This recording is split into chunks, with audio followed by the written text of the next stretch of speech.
Hello and welcome to Dice Punks, a tabletop role-playing podcast where we focus on playing full campaigns in less well-known systems. This week in episode 47, our Nobilis must contend with an inauspicious arrival.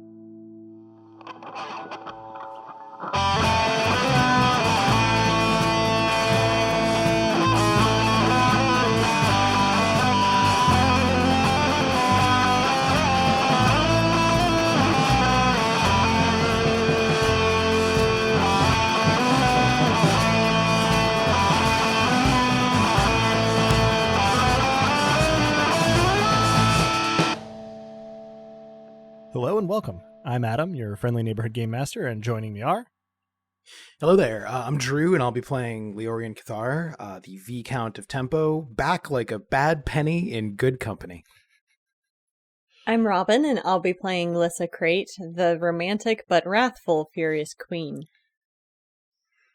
And I'll be playing Romnet, prophet to a dead god, and I didn't murder him. It really sounds like someone who didn't murder that particular wasn't guy. me. Something that person would say. I just finished the murders that kept his city separate from itself. Right, that's true. That's true. It wasn't me. I don't think anybody can say that you were the murderer of Mott. All right, well, excellent. Thank you. I have Shaggy stuck in my head. Yeah. I am very deeply sorry. Couple of things real quick before we get into it. On the day that we are recording this, have tested positive for COVID less than 12 hours ago. I am feeling about as good as I have at any point today. And, I am less sniffly and less coughy than I was, but no guarantees that my track won't be full of heavy breathing and congested nose and stuff. Really wanted to get recording done, bolster our buffer and see these lovely folks again, put something out for you all. But please bear with me because I am suffering from the dreadlergy. And I imagine that as the evening wears on, I will flag appreciably. But otherwise, we are due for, character stat growth. So let's start with Romnet's bonus XP roll. Des? That is a pair of nines. Pair of nines will get you one. Let's see. This one is intricately carved, perfectly clear ice. Ooh. Mm. I also rolled. I got a 1, and I was rolling to see how quickly you would recover from the plague. So either you will recover very quickly or very slowly. Yeah, if you were rolling on the plague's behalf, then that was great news. Right. Mm-hmm. I was joking earlier. This is the second January in a row I have gotten COVID, thanks to my day job. So I'm joking that I'm going to start trying to speed run it. We'll see how that goes. I'll The be your die commentary agrees couch. with you I'm at least. Yeah, yeah, that's right. I'm choosing Exactly. to interpret it as a speed run. That was duration. Exactly. Remember this kindness later. Is there to be any XP expenditure this time? Not on my part. No. Don't think so, no. All right. Well, that is perfectly fine, which brings us to our recap from last time, courtesy this time of Romnet. Take it away. So, in the aftermath of our confrontation with the dubiously divine Umber in the plaza with the dead flowers, we persuaded the onlookers to consider a veneration of nothing for both our good and their own. Lissa, to one side, had what seemed like an important conversation with Kea that I was, probably fortunately given the giggling, out of earshot from. I understand that she consulted thereafter with Philia regarding what the Nobilis of Dagun could do to assist and possibly join our efforts. I understand further that there was an invitation to the nightcap. Leorian, in the meantime, checked in with several of his anchors. Again, I was not privy to those discussions. We made our way to the nightcap, where, surprisingly, Veen was tending bar. A grand time was had, including tossing whiskey into the wind for Rymalus's consumption. I murdered the drop that hit the ground. And Philia getting drunk and going out into the storm, along with Lissa, and, for a time, Kaya. Leorian found himself acquiring some groupies after he played less martial music. I was a bit preoccupied with Thad's company, but I imagine that he and, separately, Lissa had lovely nights. The next day, before morning, tragically, before coffee, we awoke to a god-awful racket, which we discovered was at least partly caused by Fermatans fleeing from figures of some indeterminate form that then took on the shapes of those they chased. I attempted first to forestall any murders by these doppelgangers.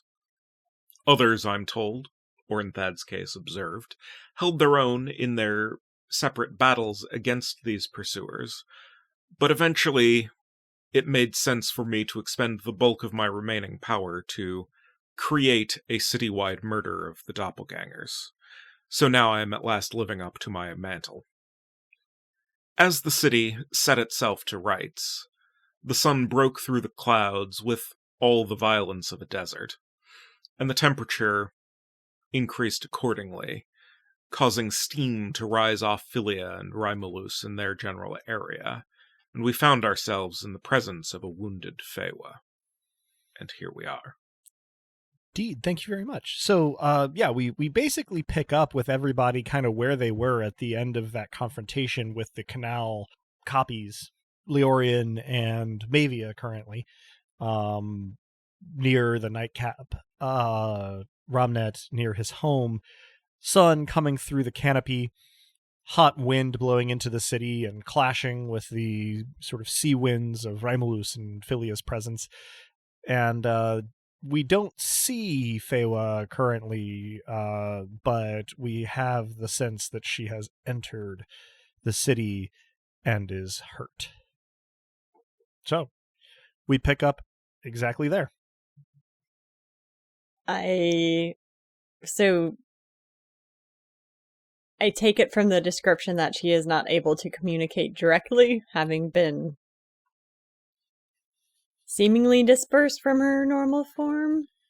You have no idea. I have no idea. Okay, so... I mean, you have received no communication from her, This unless is not the awareness of her presence is a communication.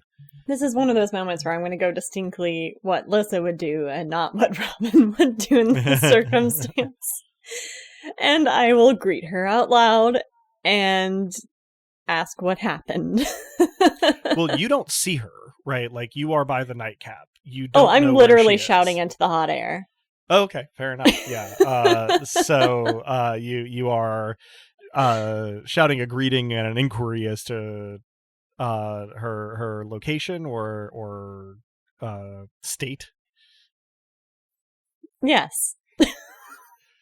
Fair enough. The wind swirls about you, and the light gets harsher but no brighter, and there is no immediate response.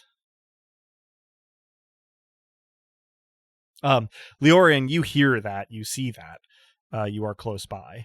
Apatia, too, is nearby, and she looks a little bit baffled, just kind of looking between Lissa and Leorian and the direction that the wind is blowing from. Squinting a little, too. If I look in the direction from which the wind is blowing, do I see anything with the sight? I need to make a roll to see how the city is currently laid out after Romnet's whole thing. We will not be describing it yet. There was a capital W and a capital T with a small TM sign, trademark sign coming after it. For clarity, I'm referring to his merging of the quiet and riotous cities several episodes ago. So, way to take all the fun out of the lack of specificity there. I decided to do a service to our listeners. Fair. turning in the direction from which the wind is blowing, you can see a bright but seemingly flickering presence, not precisely, but just kind of as though it is shining through the buildings, over the roofs, etc., from a point in the direction the wind is coming from. You think... Actually, I should probably make you roll direction for this. No. That's what it's for. So yeah, if we could get Literally anyone else. you're the one looking. I would- Yeah, you have a pool that won't quite cover it. So I have a pool of one. Yeah, your sense kiddie plus direction pool. is 1. I do, considering there was a shout involved, I do come over and let's say I look in the direction she's looking at, in, since she's looking so fiercely. I do likewise. Okay. I assume then that your direction pool is rather more plausible. 6 dice, sense plus direction. Go ahead and give me that roll. Here is my supportive looking roll. That is a pair of 3s. Okay. You're pretty sure this is back in the direction of the gate square, not that far away, but the flickering concerns you. Okay. Can I also look with the sight, since things have gotten strange? Or is that all I see even with the sight? I was assuming you were looking with the sight, okay. since you Just had making sure. conferred first. But yes, that is the whole that there is to see from here. Okay. About the time that this is occurring, I exclaim, I think she's that way and in trouble, and then point in like the wrong direction. Like not in a good, like not in the wrong direction, like the opposite direction, but just the wrong heading, going like northeast instead of true north. There's a beat, and Apatia takes a finger and moves your arm slightly to be pointing in the right direction without saying anything. I just put my arm down and nod with a slight flush coming to my cheeks. We should hurry. Apatia nods and starts loping in that direction without another word. I follow. Mhm. Hopefully, I also with my follow. one aspect. I think I'm still technically maybe at this point, despite Yeah, you the you had direction said foibles. Lissa before, but Yeah, that was my bad. I was just going along with it. But yes, that is fine. Yes, you can perambulate as Mavia Romnet. Any particular actions, reactions? I'll suggest that Thad get himself some breakfast. There's coffee in the fridge. Or, whatever equivalent there might be. Probably a cabinet, larder, something like that. Right. Fridge. Clearly. Pantry, cellar. In the coffee box, Exactly. All the anachronisms necessary to support my coffee habit. Your countertop actually hinges up and it's just coffee grounds underneath it. And anyone just entering the house gets a mild caffeine buzz. Just breathing. That explains a lot. Yeah. It does. Yeah. In any event. Thad blinks, looks up at the sun, blinks, looks back at you and goes, yeah, cool. Should I make you anything? I think I'm going to have a chat, and I will just sort of point vaguely sunwards. Sure, yeah. Cool. I'll hold down the fort. And he gives you sort of like a thumbs up and then walks into your house. I will pause long enough that he probably has his back to me before I return the thumbs up, and then head off toward the sun. Certainly. All right, everybody's moving in this Do direction. I need to roll direction? I mean, you could just head into the wind. without knowing where it's taking you. That you can roll direction if you wish to know where you think it, Feywind might be within the city. But if you're just heading in that direction without really I'll concerned, roll sense plus direction since Sure. I paid good XP to have that direction point. go for it. That's 6 dice. That is a pair of 6s. All right. Yeah, you sort of look around and you're like, well, it makes sense. She seems to be coming in the gate, and you head that way. So, Romnet, you will arrive just a little ahead of the other two. You were a little slower getting going, but you were also a little closer. But it is not by much. And when you all arrive, you see Feywa sort of sitting, leaning on the broken base of the statue in the square. This is where the sun is piercing through the canopy most. Instead of just isolated, harsh rays, there's actually general sunlight in most parts of this plaza, and the dead flowers around it have actually crumbled into dust in the sunlight. They are just stems currently. Feywa herself looks much like she ever has. Her dress has not changed, but she's a little ragged and very sort of slumped, and it doesn't take a keen eye to see that she has a hole in her chest, more or less through the sternum, and a lot of blood kind of flowing down from it. It's not clear whether she is currently actively bleeding, but regardless, the blood stain goes like all the way down to the hem of her skirt. Who did that? She sort of draws in a breath and looks up, blinking a few times, and sees you and says, "Huh. I believe that it was done because of Celiand, but the hand that caused it directly was Cirith's. He did not seem holy himself." How bad is it? What can we do?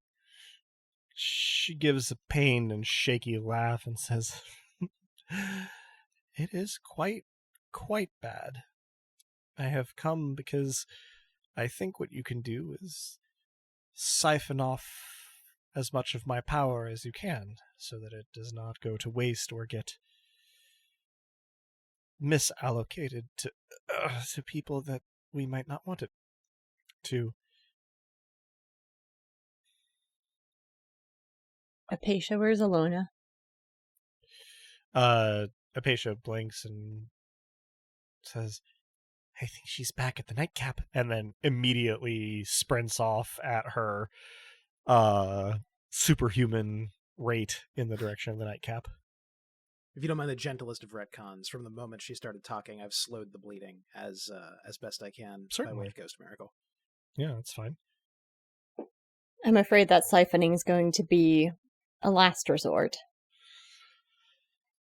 It is probably time for last resorts. I am quite tough by mortal standards, even by Nobilis standards, but the wound is not the whole of the problem. What is the whole of the problem? The wound to my body is significant, especially as I am not enchancelled. But there has also been a wounding of my spirit stuff to go along with it. That has no biological mechanisms with which it may be repaired. I am quite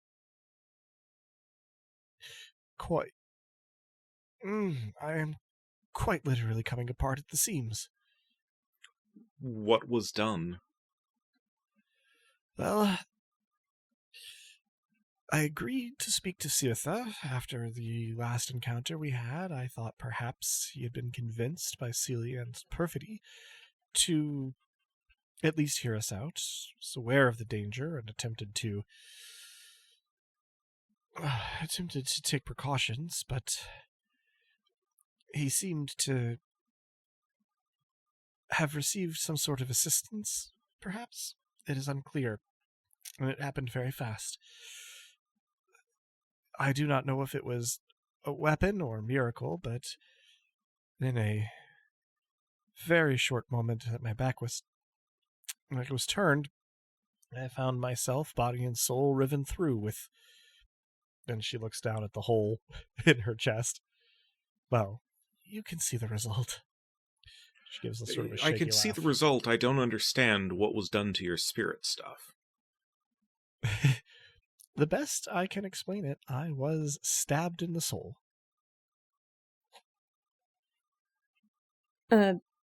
Murder, or an attempted murder, then. Yeah, I will, This does seem like your purview. Yeah, I mean, but hopefully... I don't have enough to be able to, look it up for free, basically. How much do you need? It would be 1 miracle point, I believe. Correct, Adam? You can do lesser creations for free, lesser destructions for 1 miracle point. 1 domain. What about divinations? Yeah, divinations are the operative. Divinations, lesser divinations for 2, so that's free. Major divinations for 1. That is to say, for 1 Right. miracle point. Right, so yes, I would need a miracle point in order Indeed. to be able to accomplish those. Can I open a conduit so I can borrow one of mine? Or me. Well, I think I might be better supplied. You might than be more flush than we are, because I'm at Yeah. 2 in all but realm right now. I'm full up on domain at the moment. There so have I'm been yeah. times when that has been possible, but you've had your imperators to help you do it. You are no longer in your chancel currently. So there is no obvious method for transferring this power currently. Dosk. I will ask Fewa if I can take a modicum of her power to discern what was done here. She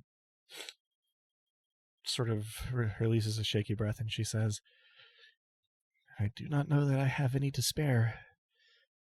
And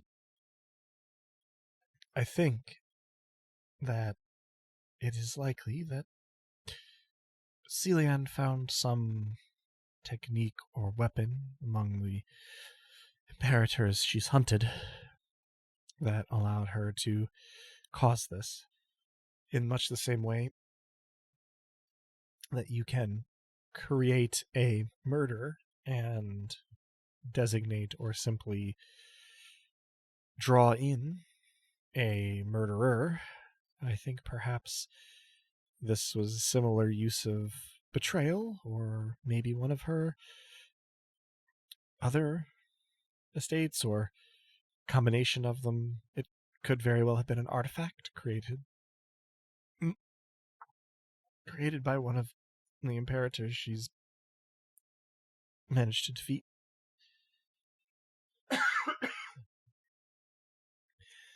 She sort of leans back fully against the bottom of the foundations of the statue that has been destroyed, and she says,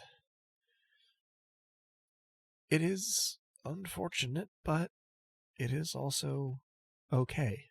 She gives a slightly blood-stained manic grin and says, if I fall here, and it seems that I shall, well, she or Sirtha or both do not seem to have realized what Puff is. I will be gone for some time, though. I move forward to hold her hand. What is Puff, and what of Toeheel? Tohil should be well. He was collecting information for me back near his home. He should be there for some time and then return. I think he is perhaps beneath Celian's notice, and if not, he is very good at avoiding direct danger when not ordered into combat like his previous Imperator did. Puff is a part of my essence. If this, and she weakly gestures to herself, should perish, I should be able to resume my immaterial form using Puff as a nucleus. It won't be quick. But you'll be okay. As Sventis. And our siphoning won't hinder that process. No, I will lose some amount of power from this regardless. What remains, my shards, my spirit body, will slowly drift to Puff and reconstitute, but it will be lesser than it was. So anything that you can take is otherwise going to waste, or perhaps even if I know Celian, simply going to be nettled away. We can't let that happen. You'll remember us as Ventis, right? I cannot say. This has not happened before. Will Puff remember us? I hope so. She gives sort of a weak smile.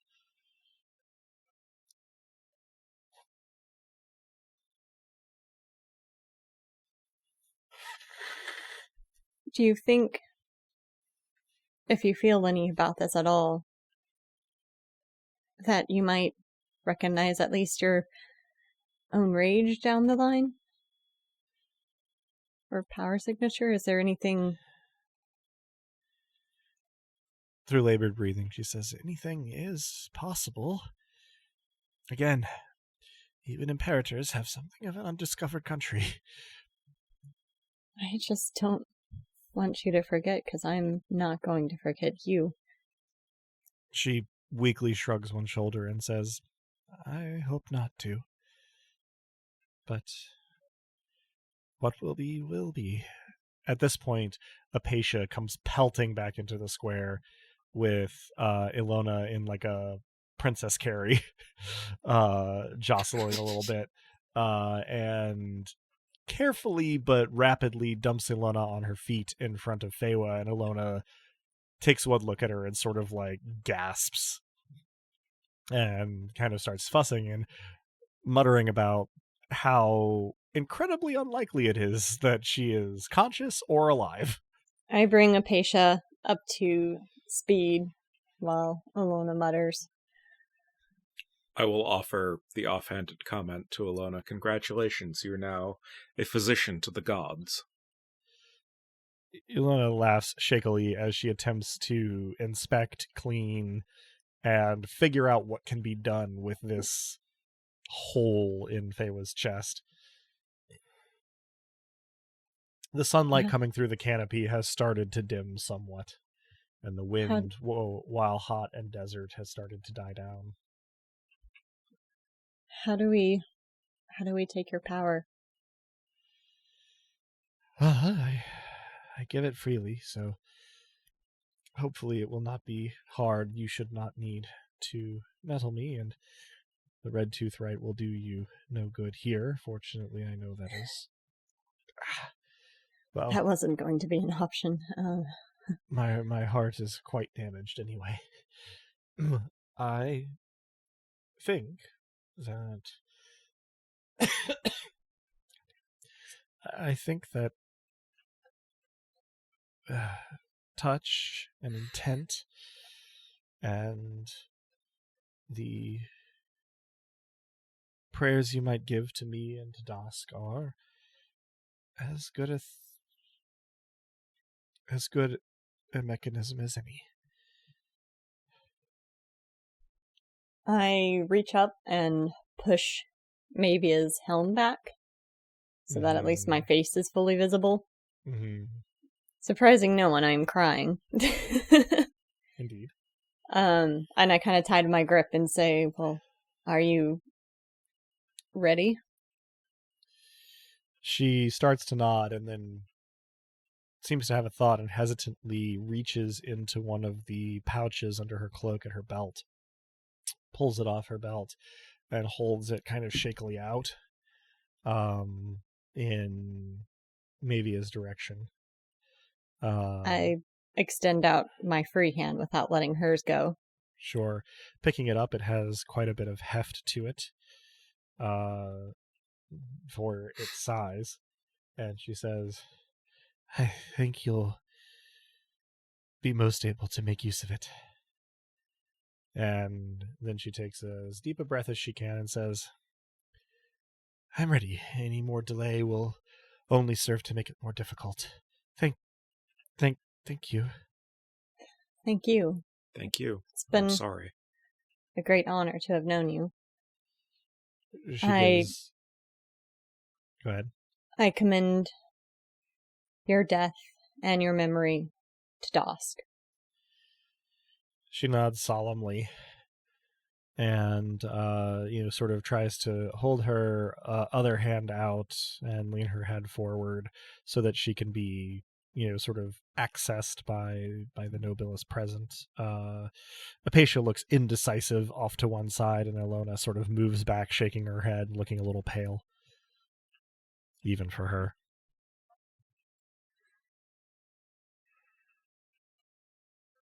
I encourage Apatia and say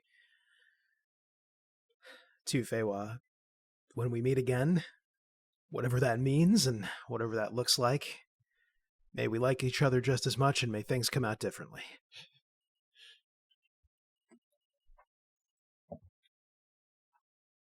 If you can, of course.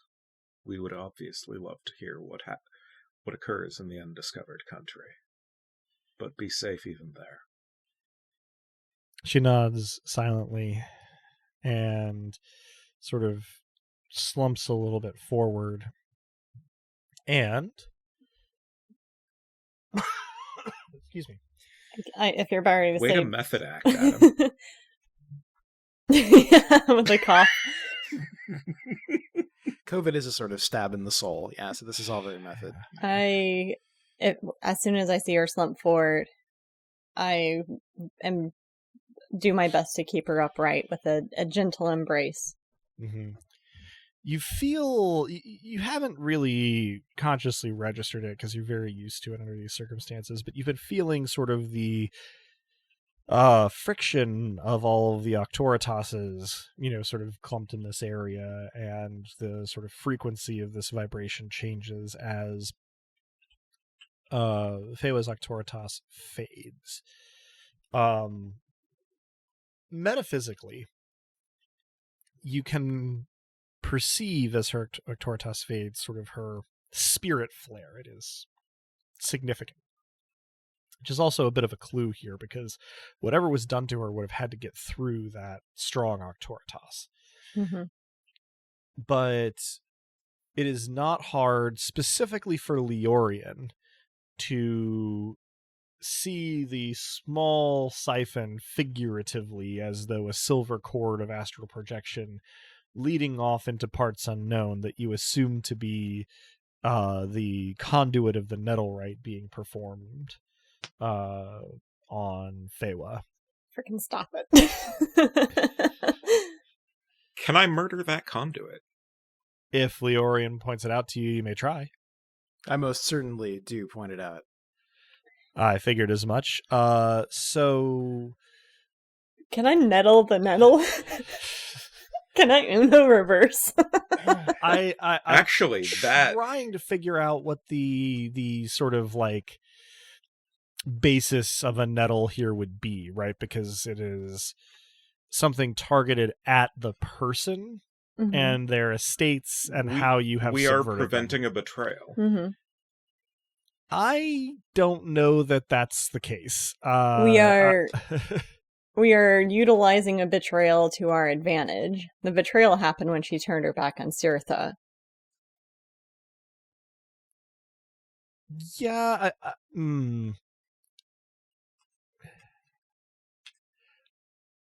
I mean, go ahead and crush the nettle, and I will roll a die for it.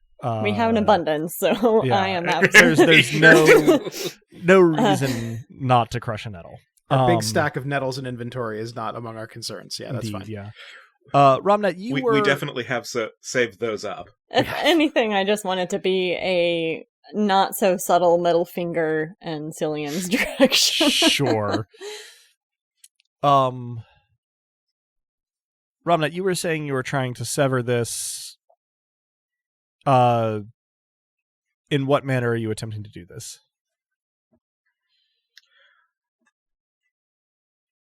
I would like to use the power within the conduit to sever the conduit, because I don't have any of my own at the moment. Sure. Miraculously speaking, what is the basis for this action? Like, your domain here of murder, how are you using it?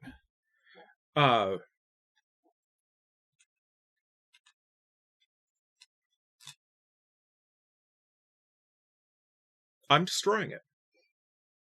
It's not a murder anymore. Lesser destructions are level 5, which costs you 1 domain miracle point. I don't think you can afford that currently.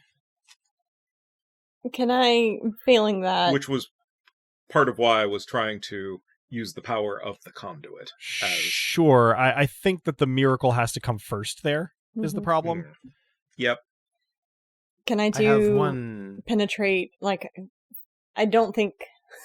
I'll let you decide this, but my thinking is that her power is the one being siphoned away. Mm-hmm. I can manage a pretty significant destruction or creation, like a lesser creation or lesser destruction for free. Sure. So my thinking is I want to make the spiritual power of Ventis angry that it is in some way going to benefit her betrayer. Okay. And see if that can stymie the flow. What sort of penetration are you putting on that? Do I feel an Octoritas on the nettle itself? Or... It is, at the very least, connected to an Octoritas, though probably does not have the full force of that Octoritas. Is there a point where it seems to stop? I'm actually, you know what? I'm not even going to worry about it. I, in this moment, am going to use my remaining 2. Okay.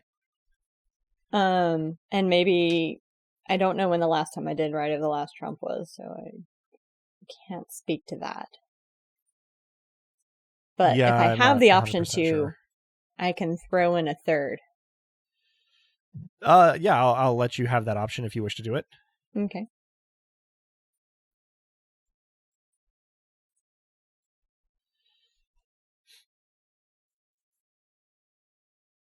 Okay, so Mavia crushes the nettle and attempts to balk the conduit.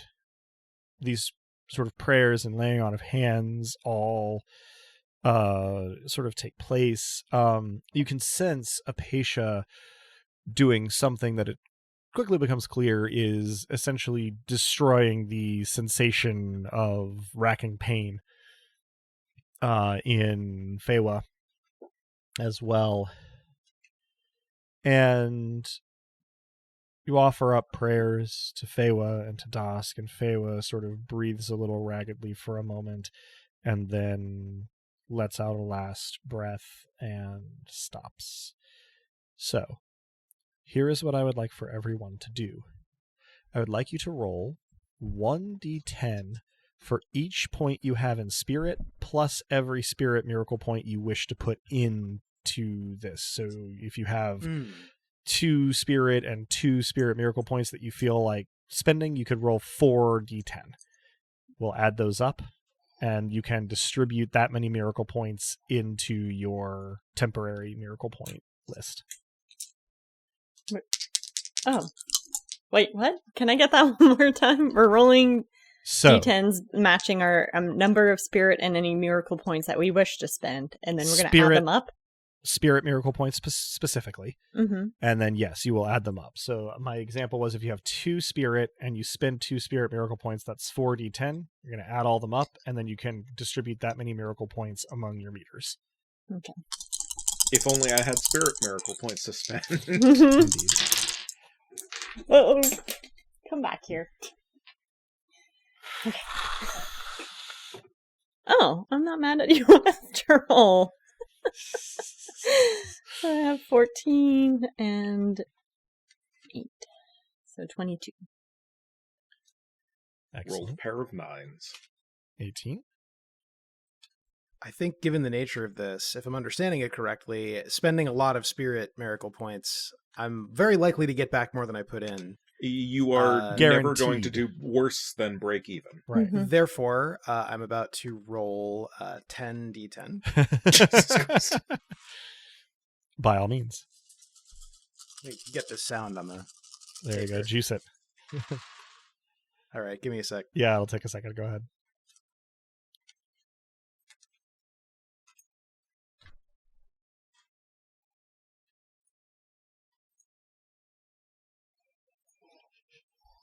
I should cut in some abacus sounds here. Yeah, math is hard. Let's go shopping. The total is 38. 38. Amazing. That's awesome. The Nettlewright that we attempted to do on the Nettlewright was 1 die that I rolled. And everyone will get 5 additional miracle points to distribute as they wish from that. So You have so many miracle points, Drew. indeed. I'm sure this will take a moment, so I will marker and let us do that. I just now added all of my the points from my roll. Mm-hmm. And you have 5 more. You said 5 additional ones, so I 5 have additional 43 ones. total. 43 total. Yeah. All right. Just Yeah, still if not ever enough we've- to max everything out from 0, but No. maybe enough for you to max everything out from where you were. Mm-hmm. Although the 6 in spirit, right, are also ones that need to be replenished from that because you spent those. Right, true. I am So yeah, so going actually to kind of 37. move distributed. stuff around additionally from where I initially had it, because initially I thought that I was not able to go over my limit, but now I think I am. Your limit? Like the cap that I usually have for refills. 15 is the maximum miracle points that you can have in any particular Yeah. pool. So the cap that my character usually has is not the limit here. So I am going to really put a lot in my domain. Those do tend to be quite useful, yes. My domain's maxed and I have 20 left to distribute. And I've refilled everything that needed to be refilled. So I'm having fun. There we go. Because I don't mind being a little short on realm Mm-hmm. if I have a ton in domain. Yeah, do we think spirit or aspect would be more handy going forward? Table talk. That's a great. I'm just going to split the difference. You know what? I'm going to put 6 in one and 6 in the other and call it a day. And I was going to say, rules-wise, so far in the campaign, Spirit has come up mostly in dealing with reading and interacting with Auctoritas's and doing sort of like insight into other divines. Aspect has potential to be very powerful in open conflict if you have enough miracle points for it. I'm going to leave my points still for that reason, come to think of it, because for me, yeah, juicing her up is pretty important. Mm-hmm. Now that I have some power, is the Nettle Channel still going? It has dried up. Cool. It appears that whatever power it was able to take, it has taken. And you all have taken the power that you could. And there is simply no more to be done. Do I get the sense that my miracle did anything to slow the flow, or at least prevent some of it from being taken. Maybe. I mean, you got some power, right, from your nettle, so presumably that's power that Celiand or Cirtha or whoever didn't get. Mm-hmm.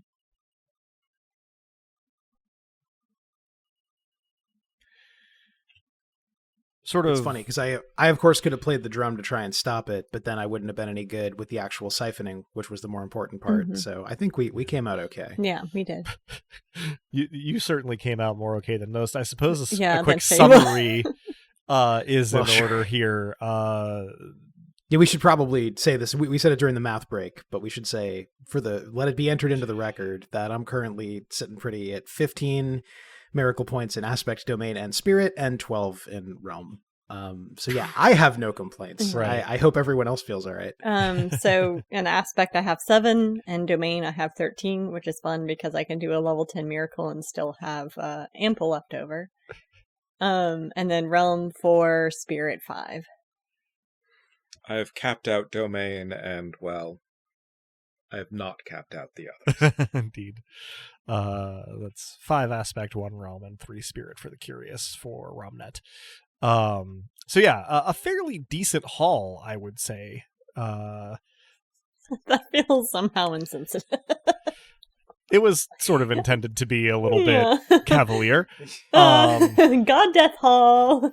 Because let's review everything we got, guys. Yeah, the loot screen does feel really, really gauche in this context. Yeah, an but unboxing where you it just is pry open her ribcage. Oh my gosh! I mean, it was pre-unboxed for us in that case. Yeah, we avoided that. Yeah, the Red Tooth Right unboxing video. I mean, Soon. too soon. I mean, it is literally not just what she would have wanted, but what she told us she wanted seconds ago. So it's, Indeed. Yeah. Yeah. Full consent.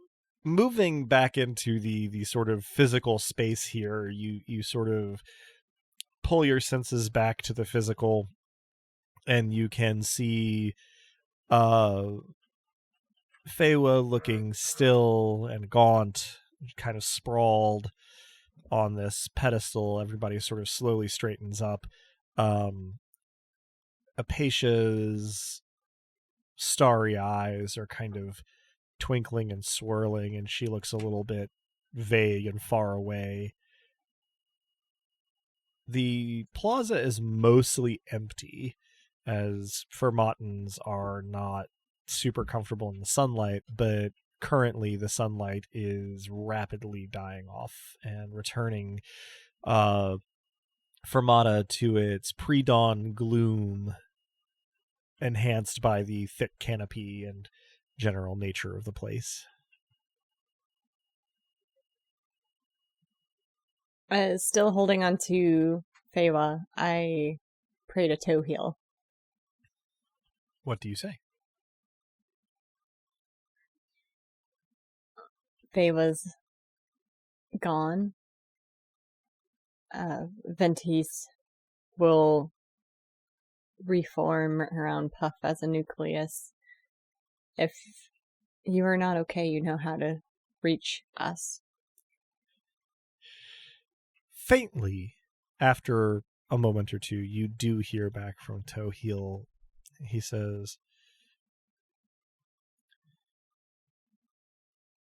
"Yes, I've felt her go somewhere. I will continue my assignment and attempt to locate Puff when I've finished. Thank you. I'm don't sorry. know how much use I will be going forward in the near term, and I appreciate it. This has been a eventful and not terribly pleasant span, but I suppose that is true for all of us." Muse aside, you're still important to all of us. So let us know if we can be of any help. That is appreciated. I am remote enough that I doubt there will be anything you can do, but I will be sure to alert you if I can. I must attend to the tasks at hand now, but I am glad to have an open channel. At least until someone attempts to interfere, we should be able to speak relatively freely this way. That is comforting to know. You get the sense of sort of a decisive nod, and then his attention fades, and he goes back to whatever it is he's been in the middle of.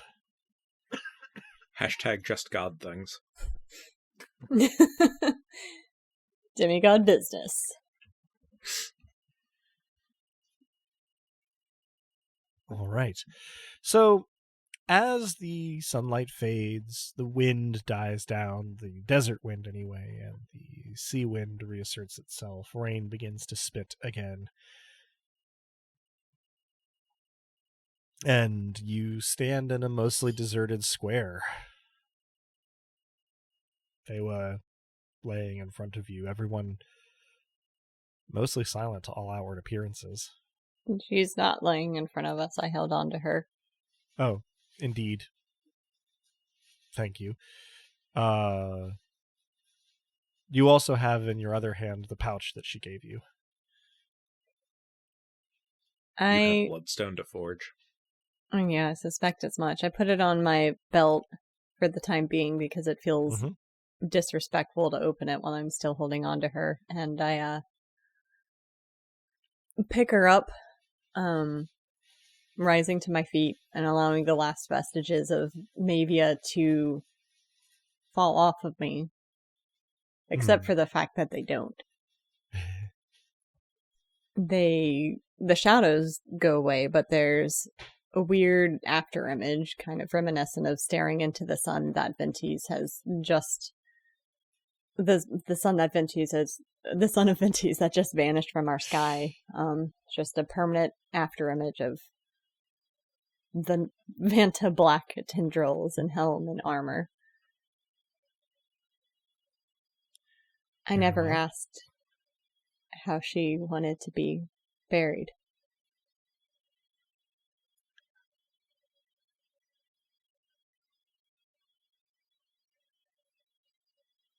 Apatia sort of looks at everybody in turn and murmurs. We tend to cremate people back in Demacor,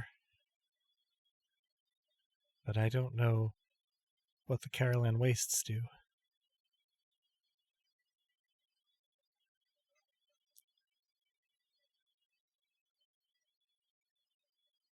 With a lore of 0 and a knowledge of 1, I certainly don't know what they do in the Carolan Wastes.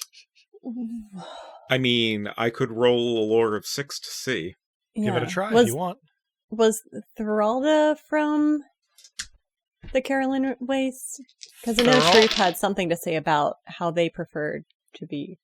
Thoralda was from beyond the Carolan Beyond the Wastes, Wastes, which is where Tohil is now. Okay.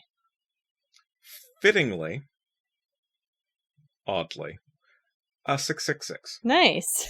Marvelous. You cast about for a minute, and reports from the Carolan Wastes are always a little bit dicey in Taraxis. But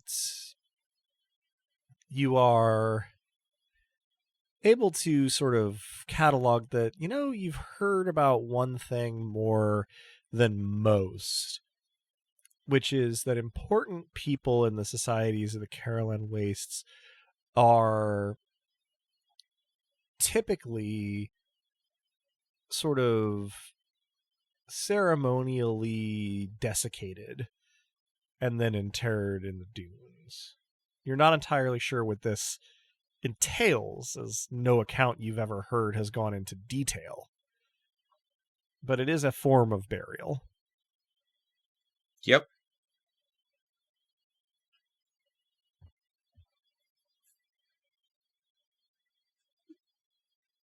I take it you relay that to the rest of us? Yeah.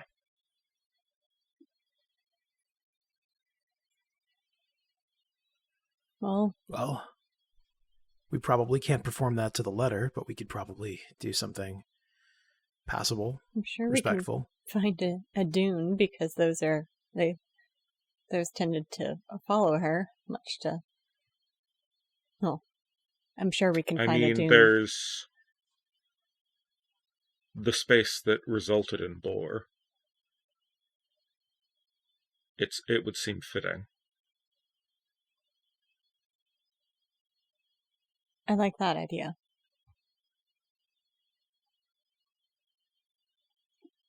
Where we lack in knowledge, we can make up for in intent.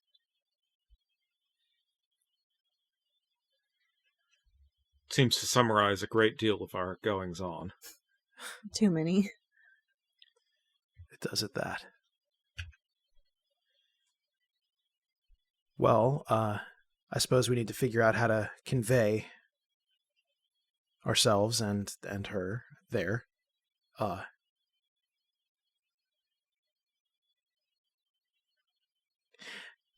Table talk. How in fact do we do this? I mean, we know how to go from Bor to somewhere. Are we gonna sort of point jump to Bor and then try to go to there? I mean, I don't know that we have like a direct teleport at our disposal. I think that is the soundest way of going about it. Mm-hmm. Okay. Okay. All right. Then I think we're trying to, the lot of us, at least those of us divine who are present, head to Bor. All right. With all of your, sort of connection, Nobilis to Imperator to Dusk, and Romnet's world walking abilities, it is relatively simple to exit Fermata and find the nearest way into Bor, whereupon you are on the windswept, sort of high plains. And then you are going to attempt to step back out in the vicinity of the desertified vales. Mm-hmm. Right. Again, simple enough as it goes. You find yourselves actually perched on the precipice of where Reorienting was. Interestingly, it has changed from the last time you have seen it. With Fewa fallen, much of the land around this, I hesitate to call it a sinkhole because it does not have that kind of bowl shape, is relatively stark and steep and a little jagged where it has fallen. Everything around it seems to have reverted to relatively standard vales, grassland with sort of scattered copses of forest where the sort of water gathers in between heights. But this depression in the landscape, about the size of a town, still has sand dunes and the wreckage of buildings at the bottom of it.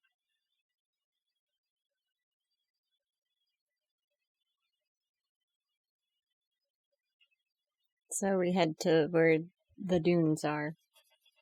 Okay. It is a bit of an ordeal to climb down, but you are all equal to the task and just kind of hand wave it. But it takes a minute, especially carrying your cargo.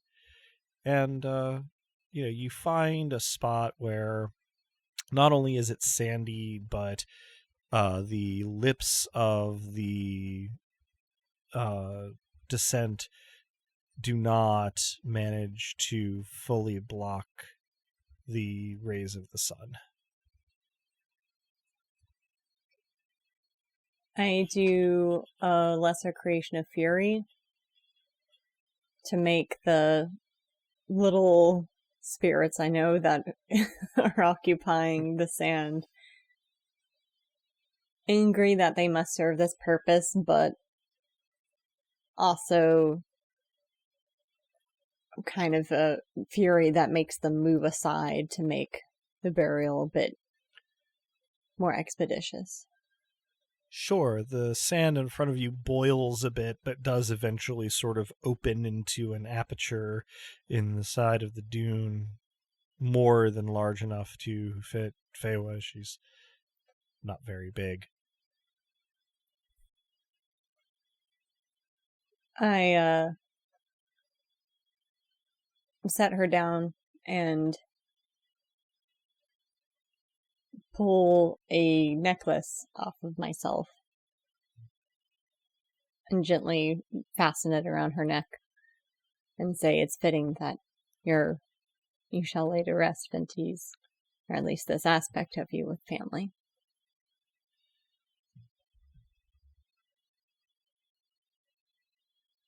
I step back so the others can also pay their respects. I get 2 paces closer, drop down, and without saying a word, I start playing.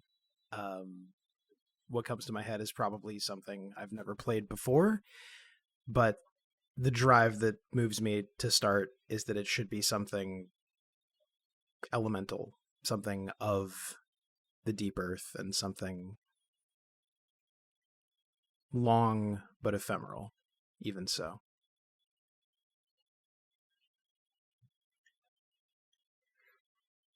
I will put a hand to the sand now covering her and state that we will wait her return, and further, in the meantime, I will do my best to make sure that her murder does not go unresolved, as it is within my purview.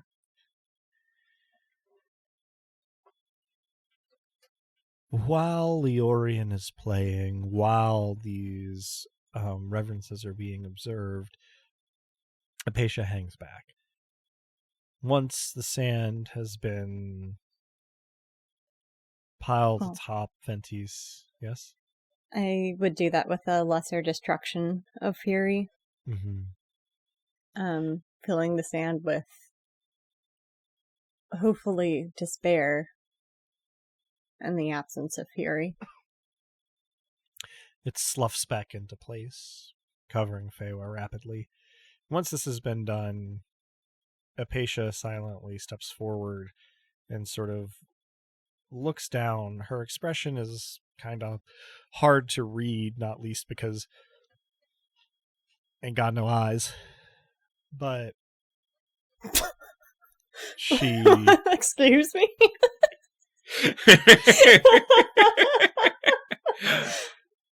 Oh, Adam. You have such a way with words. More currently than I do when healthy and unmedicated, I'm sure.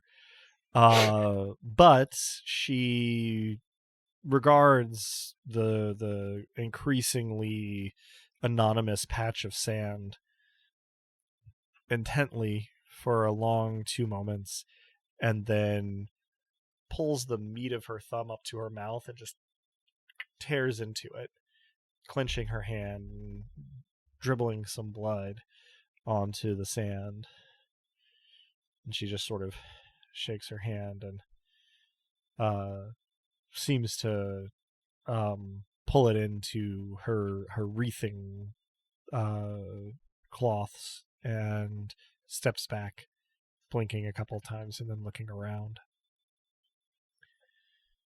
Unless anybody breaks it, there is a long moment of silence and sort of the sound of wind coming across the plains and encountering this deformation of the terrain. And then Lissa... Even if someone were to approach, there would be silence a moment longer. I make sure that it lingers. Lissa, you hear with what comes to you to be your anchor and prayer senses after a moment, Kaya's voice. She sort of doesn't have the lexicon of testing, but you kind of get that, hello, Are you there, Lissa? I mean, it's sorry. me, Kaya. Lissa, I woke up and you were gone. Is everything all right?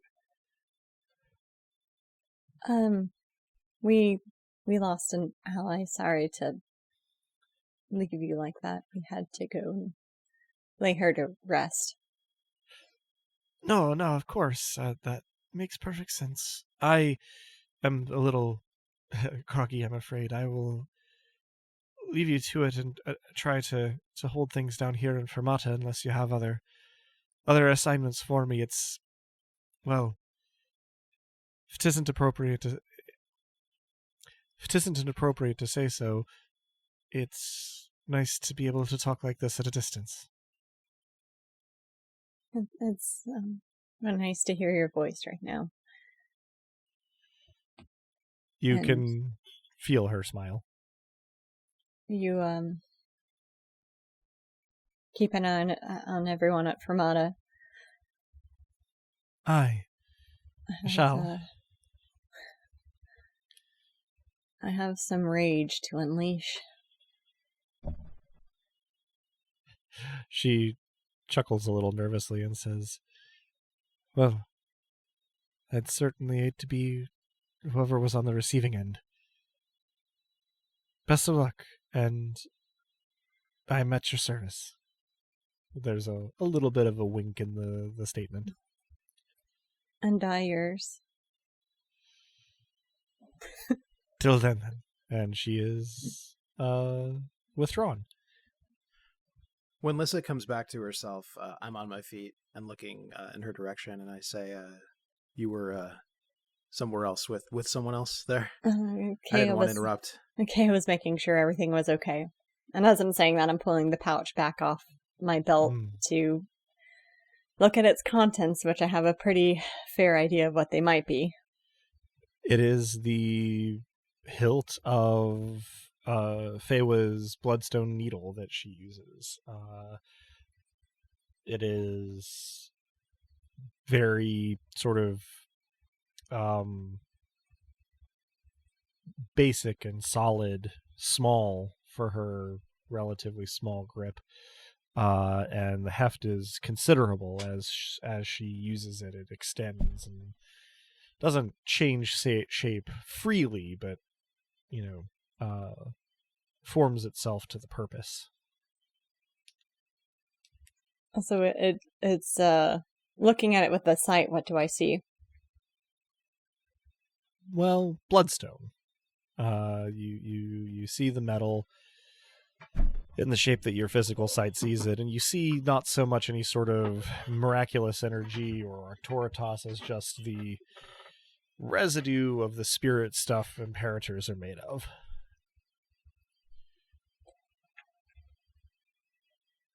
It would appear that whatever Feywa did to this, the source of it was her when she was using it. The way that she used it was her manipulating it.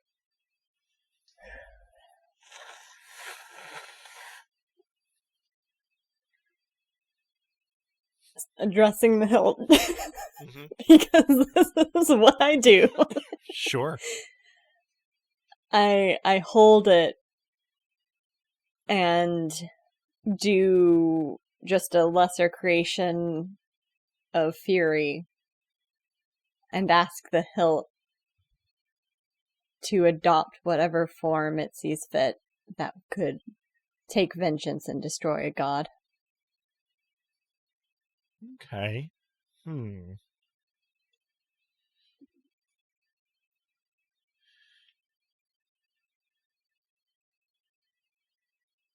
It stays the shape that it is, but not because your miracle is ineffective. It seems to have followed your instructions.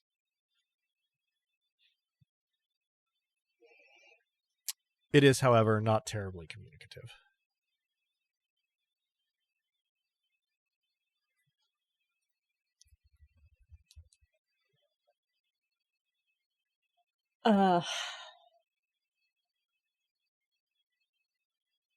I turn to Leorin and Romnut, and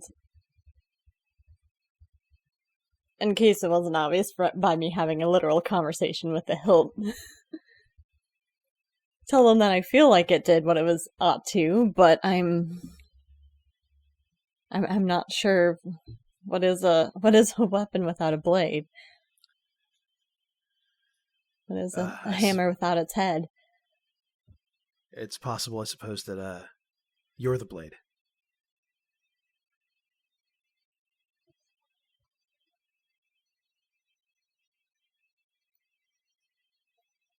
Then what say you to destroying Cillian? For to destroy a throne, I suspect we'll need all the power we can get, and I will not abide by her thinking she has a chance at it. I misspoke.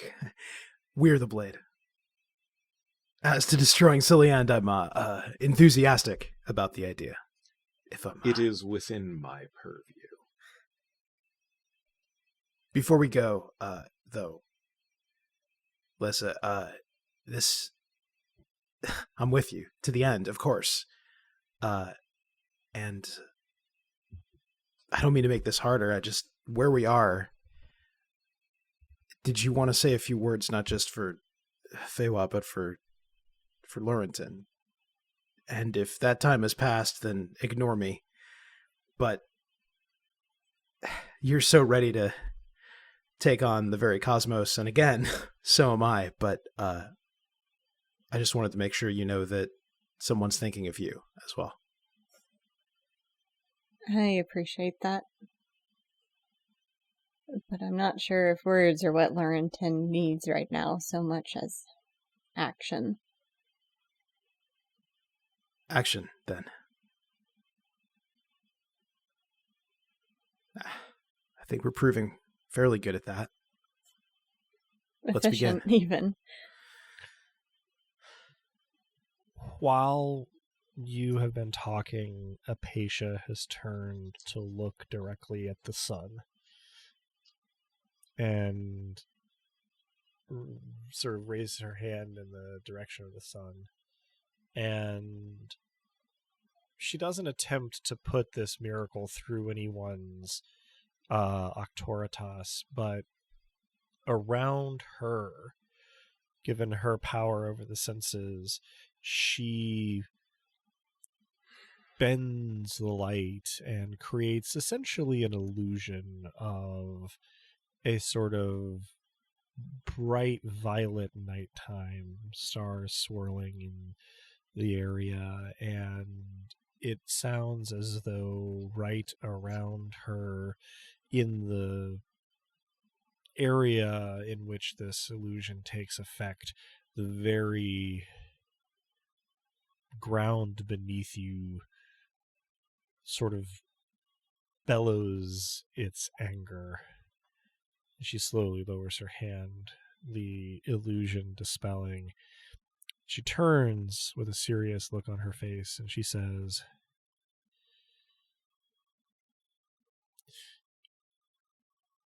"If we continue like this, I think we will see more in this vein. I am unwilling to do so. I have enjoyed being here, helping, and I hope to come back and do the same, but currently, Dimakor is directionless, just full of people who have lost their goddess, and I think I can be more use bringing them into our fold. I will ask Rimalus and Philia to help me get there with all haste, and if all goes well, I will bring worshippers power and a decisive advantage if I can when I return. I fear, done too little to contribute to the end of the war compared to what I could have been doing, though I don't regret time spent." She gives sort of a firm nod. She says, "I am known in Dimakor and fairly well liked. In Nyx's absence, I think I can do good work there." I have believed in no gods and no mortals quite as much as I believe in you, Apatia. I think they will find that faith as well. Just stay in touch. She gives a decisive nod. She says, I will do my best. And then her face breaks into one of her threateningly predatory grins.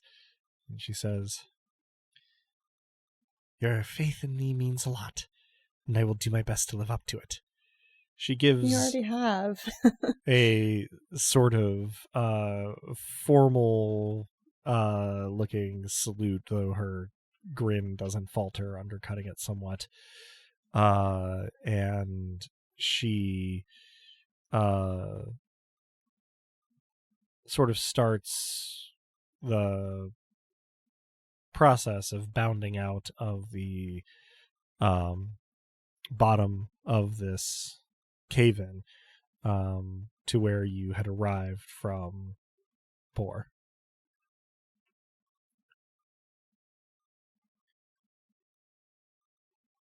I watch after her. Yeah, you watch as she achieves the top and uses the path you took here to head back to Boar, and then presumably to Fermata so that she can speak to Romulus and Philia. The three of you are, until you say otherwise, still in the sort of bottom of this collapse. If anybody is doing or saying anything while Apatia is departing, now is the time to let me know. All right. As Apatia steps from the physical world into Boar, there is a beat or two of silence and reflection. And then, Reorienting, you receive a somewhat frantic prayer from Timos. I'm trying to remember the voice I gave him, and I'm not going to be able to do voices incredibly well anyway because of my allergy. But you hear Timos do the... I almost hate to say this because I have really always detested Seinfeld, but basically the beginning of this prayer is Kramer bursting in through the door. Sure. No, a preamble-less beginning. Yeah. And he is almost, it feels like mid-statement, but you can make sense of it. He says, I don't know if you'll be able to help, but something is very wrong. I can no longer leave the estate. It's not locked. It just doesn't seem to connect to the rest of the city anymore, and there isn't any light here, and, well, you were the only person I need to turn to. Please help.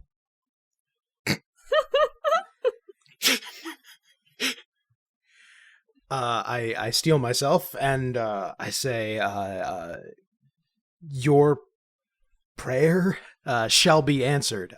More importantly, we'll be there post-haste. Oh, thank you. Father is acting oddly. He's sequestered himself and doesn't seem to be responding to everything happening. I will await your arrival, my lord? He makes it into a question mark. I allow myself a moment to see if I'm still pleased by that and realize I possibly don't care, and say, my lord will be there as soon as we possibly can be. So I explained to the others that it seems that darkness has come to Calavan. Timos got in touch directly, and it seems that Tyrios has become something of a recluse. Things seem strange, so that's, I suppose, understandable. But, well, if we're looking for a place to engage in action, this may be a very good one indeed. I agree, but doesn't it But doesn't it all kind of feel like a smokescreen? Like she's trying to keep us busy? Mm-hmm. That hadn't occurred to me, but yes, very much like a smokescreen. And I fear for Tyrius because we heard that Cirtha wasn't acting like himself.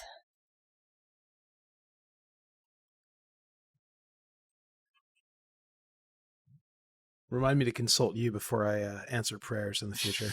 No, that's not necessary. I am viewing everything through, let's say, a rather specific perspective. Well, if the aim is to distract us, then what from? That is the question, isn't it? It seems that she has some sort of godly murder weapon, which is the only reasonable explanation as to why she managed to cut through so many so quickly. I give a questioning glance to the hilt in my hand. I would like to do a major divination of murder. Thank you. All right. A major divination of murder is... Where did I put my thing here? Going to be 1 miracle point for you. What is your question / inquiry? What is the means by which Sealand is accomplishing her divine murders? Okay, and are you putting any penetration on this?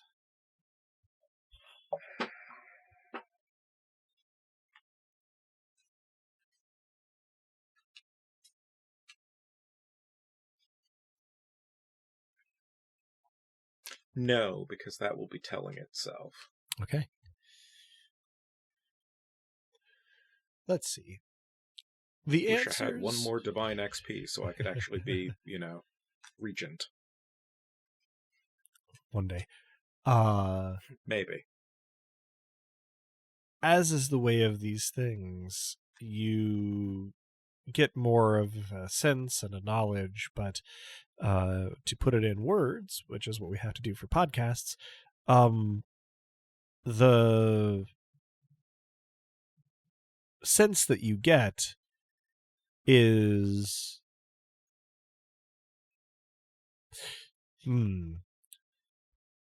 how to phrase this?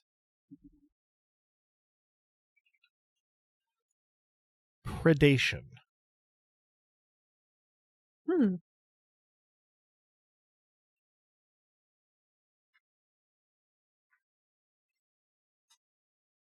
Like a predator.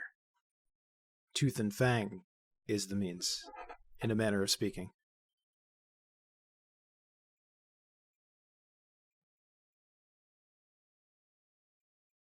I'm assuming Romnet conveyed that. And, therefore, I respond to it in some way. I am trying to make sense of the disconnect between question and answer here. And I will convey the question, the answer, and the gap.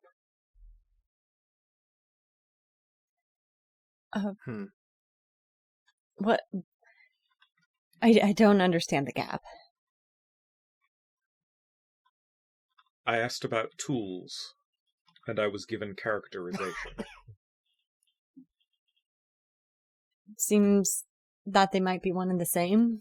That she somehow got her hands on the imperator of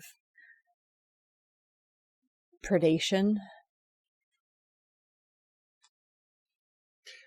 That still doesn't explain the means by which she produced a hole in Fewa's chest, or how she did for Nyx or Mott or any of the others.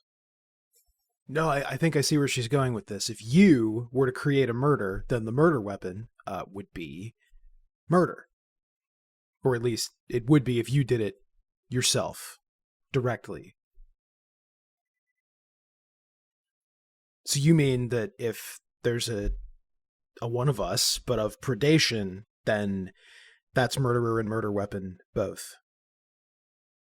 Possibly. Kind of like, since we're here, Puff and Toe Heel.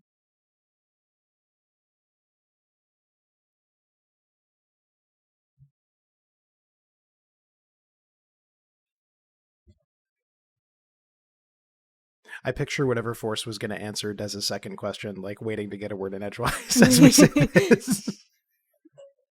I mean, I don't have a second question. Okay. Yeah, I thought you were asking after the disconnect. That No. Yeah. Like, Okay. Gotcha. I am. So, remind me how real miracles work again. I know we're not currently in Boar, but sure. Within your chancel, realm miracles can do anything that a domain miracle can do, but of any domain. So limited to the realm. Indeed. Yeah, limited to being inside of it, but Boar is pretty accessible. I looked to Leorian. What if we went to Boar and asked if there was an imperator of predation? I mean, I feel the strength to be able to pull that off, though only barely. You have a certain glow about you that makes me suspect that you might be a little better off. I also think that this may be beyond the limits of a realm miracle because there's it has to be within the realm. Imperator of predation in Boar. Okay, darn. In answer to your other point, though, I feel a flame. I'm tempted to say literally, but we don't really work in the literal anymore. Yes, I think I can do something, if not that. I pray to Dusk, and I say, I'm not sure, given that you're trying to keep a low profile and all, whether you're aware of the full dramatis personae, but we have a suspicion that there may be a Nobilis of perdition. Can you confirm or deny? There's a couple of beats, and then you hear Dosk's voice with a sort of, distorted layer in it as well, come back and say, I mean, I remember Fewa mentioning something of the sort. The name escapes me, but far, far off. An imperator had something, an estate, something like that. The hunt, or predators, or predation, or something to that. If Celian had gotten the better of that imperator, then yeah, that might explain a lot. It might. Okay, thank you. Prayer over and prayer out, and thank you. For what it's worth, that is something that had come up. It's just been a while in both real time and for your characters in the game, and that there was very little information available about it. This is table talk that I'm throwing us into, but us table talk. Yeah, right. Go ahead. Could never do that. Never. So major divinations are free for me. And it strikes me that their predation is a furious act. So it could I can ask a specific question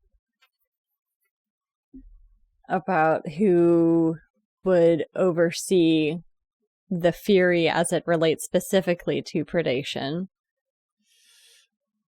The matter would be just if it's worth the penetration to get that information. I also will just say I think that the relationship is there, but not super solid, which may affect the quality of the information you get just overall. Yeah, I don't know that a spider's predation is inherently furious. No, the spider's not, but when you get to mammals and other species, there's definitely a cooldown period after the kill. Us monkeys tend to get pretty exercised about the whole thing. That's Like I especially said, true. the connection is there. It may not be the most solid of connections. And so, even a ephemeral connection might get us some useful information. So I'll just do it without penetration. As you're contemplating this, I throw in that Wildosk seemed to think that this particular demigod is from somewhere far away and maybe was claimed. So maybe that's what helpful. Tohil's looking into. One could hope. In any case, I still perform it. No sure. penetration. No penetration, and give me the question as it's phrased one more time. Yeah, that requires me to remember how I phrased it. Feel free to revise it if you wish to. Well, I think I was... Now's the time to lock it in. Yeah, I was cognizant of keeping it specific to fury as it relates to predation. Mm-hmm. Therefore, not, in theory anyway, painting predation as inherently furious, but asking about the specific fury, who is in control of fury as it relates to predation. Mm-hmm. You feel the sort of record scratch texture of your divination being thwarted by an Octoritas. Do I get a sense of its scale from the record scratch? I mean, you didn't put any penetration on it, but it feels solid. Mm-hmm. Well, I can confirm that there is, in fact, a demigod of predation or the hunt with a solid Octoritas. Well, I suppose what's bothering me is that, well, which is the smoke screen and which is the thing being screened, right? I mean, if the goal is to kill the gods before we can siphon their power, become unkillable, well, Feywa, I mean, is divine, but why go after the Calivan family? I mean, they're powerful in a mortal sense, but is this now pure distraction, or is there some reason to prey on them? But we also had Brother Umber and the things emerging from the canals. I think That's the goal true. is to keep us scurrying. Busy.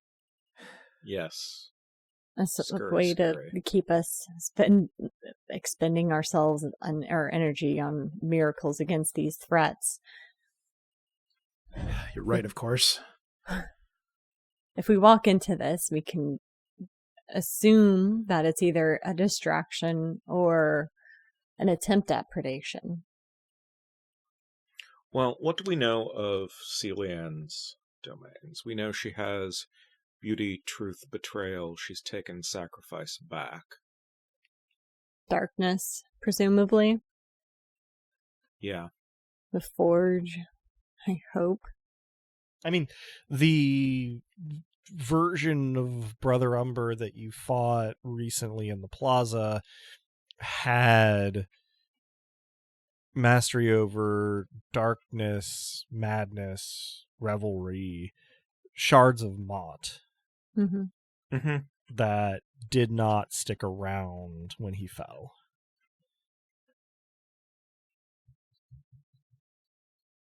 Yeah, it does seem to me like she has the ability to kind of, Puppet. puppet move shards like pieces on whatever the equivalent of a chessboard would be in this universe. The world. I don't know if we will. Sure, yeah. In this universe and ours. This world, instead of chess or checkers, plays Go Soccer from Nichijou. Look up a clip. Maybe I'll try to put one in the show notes. It's canon now. It's canon. Please don't sue us for copyright infringement.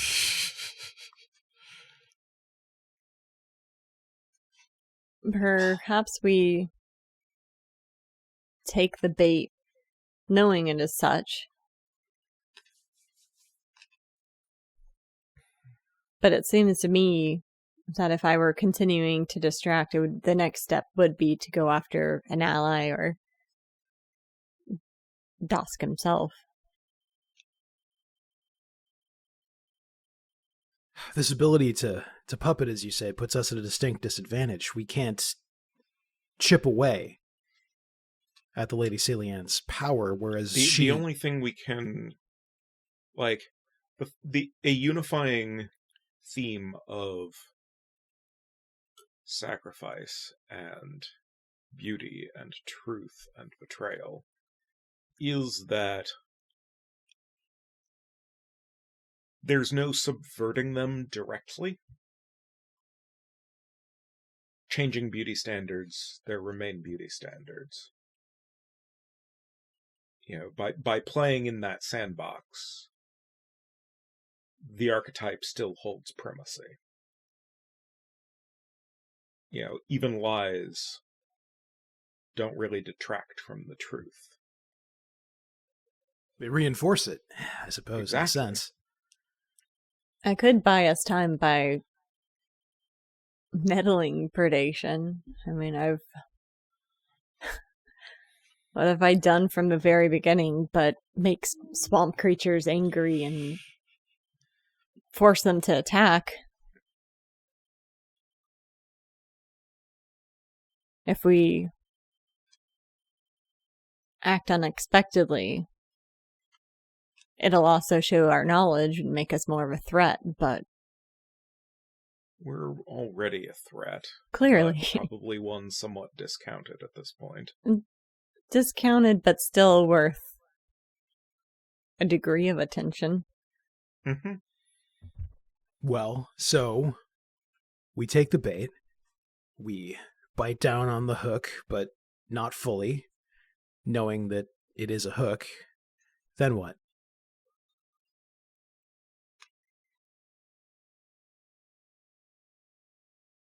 What won't she be expecting?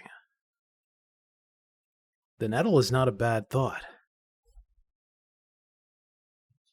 Yeah, it's hard to say where that shard is, but it strikes me as hard to pull off a predation if it's already injured. Is it possible to it is possible to murder a predator, I suppose, but Indeed, are murder and predation opposed?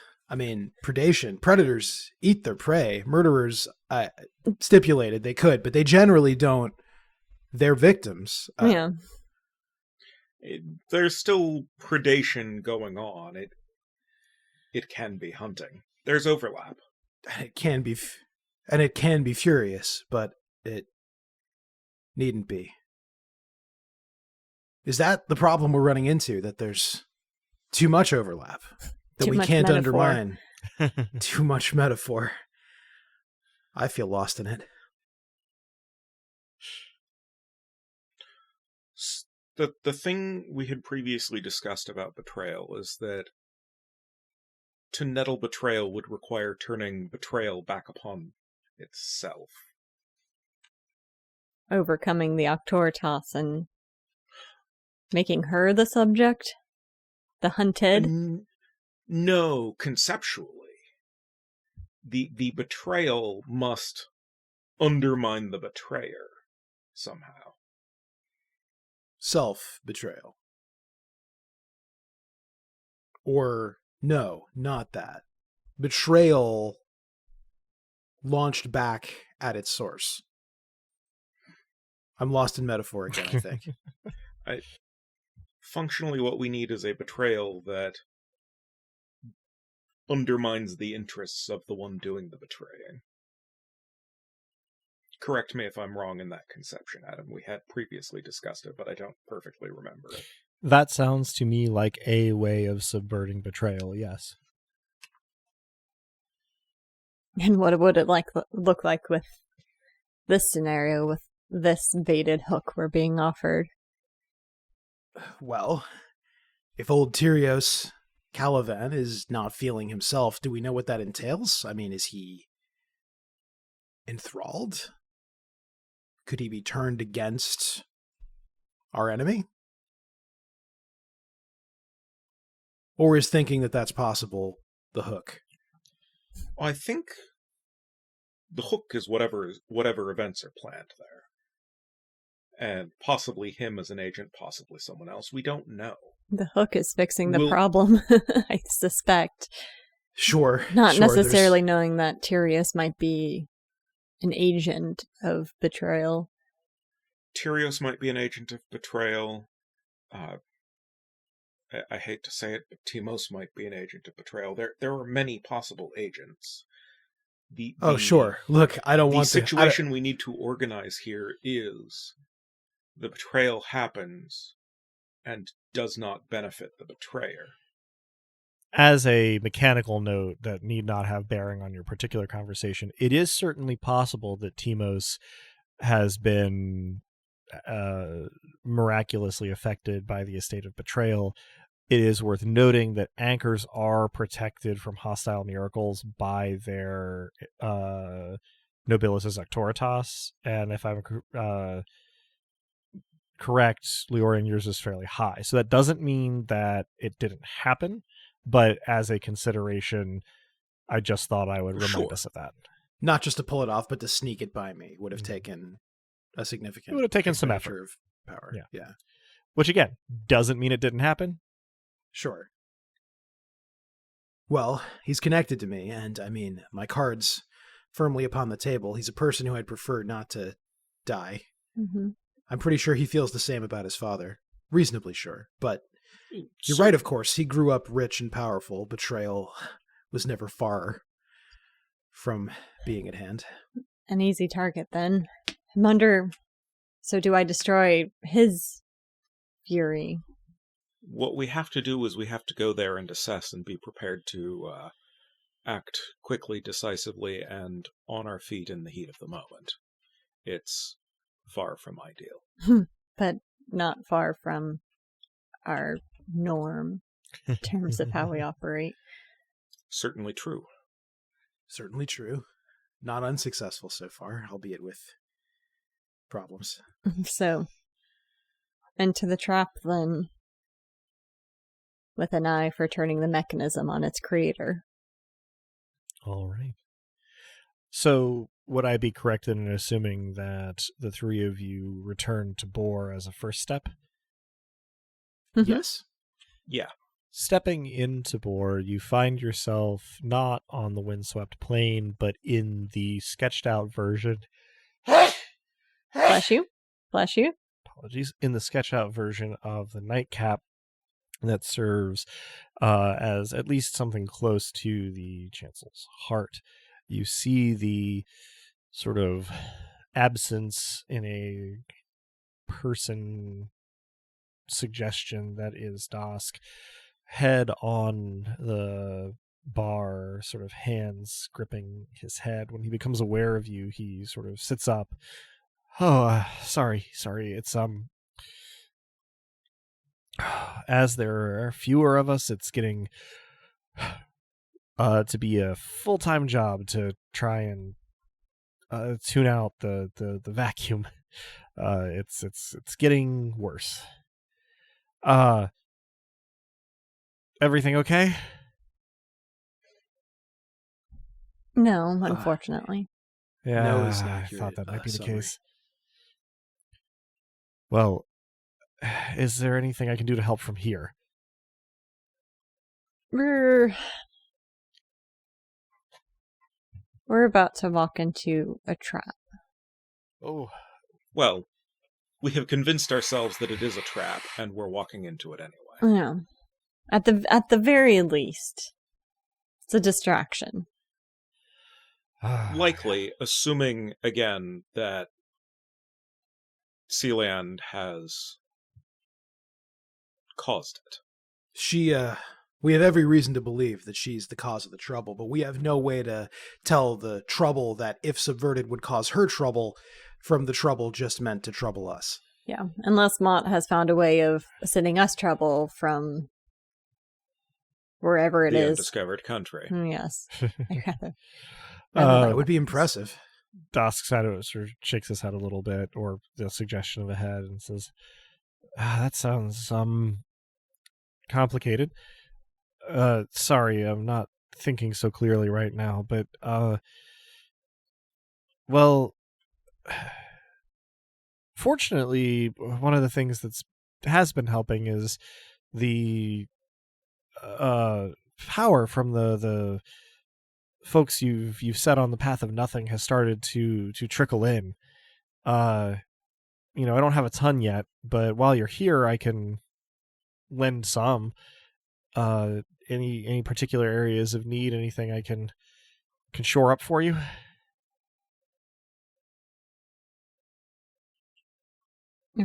would be, I suspect conflict lies ahead, and I kind of brandish Feywa's hilt. So any additional strength you can lend my mortal form or my domain would be appreciated. Yeah, further power over my domain would obviously benefit. Maybe defense of spirit, since I'm not as bright as I used to be. Right. Let's see. And you can't see a face, but you get the sense with a slight incline of his head that he's closed his eyes. And the air in the heart of the chancel vibrates a little bit, and there is a sense of dramatic exertion. After which, Lissa and Romnet, you do feel your spirit reinforced. That's the word I was looking for. By 1 point on your stat line. So from 2 to 3 for both of you. Nice. And Dosk sort of sags and says, at least as long as the worship lasts, that strength should not lose you. There's more coming, I suspect. Well, Acacia's gone to Demacor to rally those now without a god behind your cause. He sort of slaps himself on the forehead and says, I wish I'd thought of that. That's a really good idea. The more the merrier, and it will help you, help me, and help me just be able to ignore the hungering vacuum above me. I hope everything goes well with springing this trap you identified. I don't know if I'm tracking the details very well, but it sounds dicey. There are risks, but there's no way to avoid risk in dealing with Celiand. That is true. Well, I don't want to delay you. I'm glad I could give you a little bit of help, and I'm only a prayer away, though. Of course. I hope to be returning to finer form soon. For your part, I would not trust parlays, or indeed any sort of diplomatic overtures at the moment. He nods. Yeah. Not great, but makes sense. All right. Well, it's unclear whether Cirtha is acting under their own power. Feywa is diminished. Yeah. And it is unclear what the state of Dagon is. And adding Celiand, that may be a complete list. He nods. Certainly possible, and not amazing. I'm safest here, but hopefully I can be of more service as we build momentum. Shore up, because at some point we fear these distractions will be an attempt not just on our allies, but on you. I do expect it's only a matter of time. Stay strong and whole. I take Insane. out my lute and I play him a few bars of death metal. He chuckles and claps you on the shoulder and says, "Thank you. Weirdly enough, that helped a fair bit." Good. I'd ask for more power, but I'm a wineskin about to burst. Let's turn a trap on the trapper. Put it to good use. And he sort of sits less distressed looking back on the bar stool as you sort of fade out of the surroundings and find yourselves just outside one of the gates of Calavan. Very quickly you notice that in the area where the Calavan estate is located, there is a dome of pure black covering the estate and maybe some of its environs. What does it look like with the site? It's a chancel.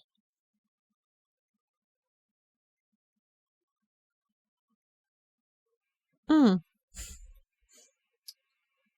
Can I see a way in?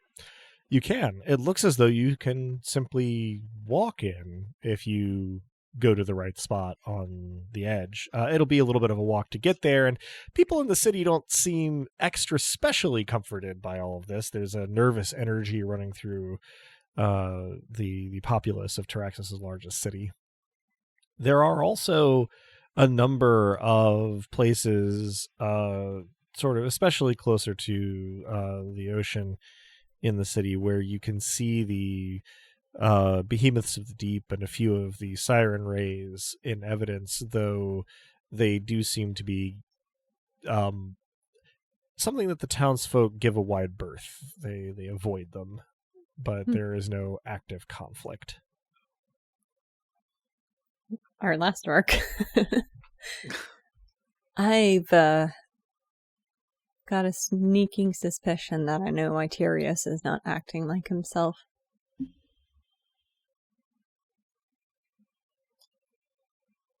You mean he's powering this? If we've encountered this before, it's a reasonable assumption that if there is a chancel of darkness here, then madness and revelry are not far behind. Indeed. Well, on the one hand, a wide open door makes this feel more like a trap than ever, but on the other, dealing with one chancel before there are three seems pertinent, prudent, timely. How do we... Well, I'm not going to... I'm not going to suggest that. You don't want to what? Tyrius may be lost to us as it is. What would be the best case scenario if that turns out to be the case? It's not my call to make. I don't feel that it should be mine either. If Timos is not lost to us, then ideally he should have a say. But I would say, from my perspective, preventing additional losses would be the priority. I mean, if he's lost to us and there are 100 more who are more than disturbed by what's happening, contemplating this is not going to get us any farther. It's I know not. it is a bit ironic of me to say. Murder is right. Let's proceed. Murder might be right in more ways than one. So you proceed through the city. You approach the dome of darkness. The estate is not a regular shape, but the dome seems, and Leorian, you would know this better than either of the others, to encompass all of the estate within a circle, and so it passes through neighboring buildings, gardens, in some places where the arc of the circle sort of, cuts through as it encompasses the irregularly shaped Kelavan estate. The area that Robnet has brought you to, where entry is possible, is not an entrance that you have ever used, not close to an entrance you have ever used, but it's also just an aperture, metaphorically, not visually, in the exterior of the dome, and not actually a structural door or archway or gate or anything like that.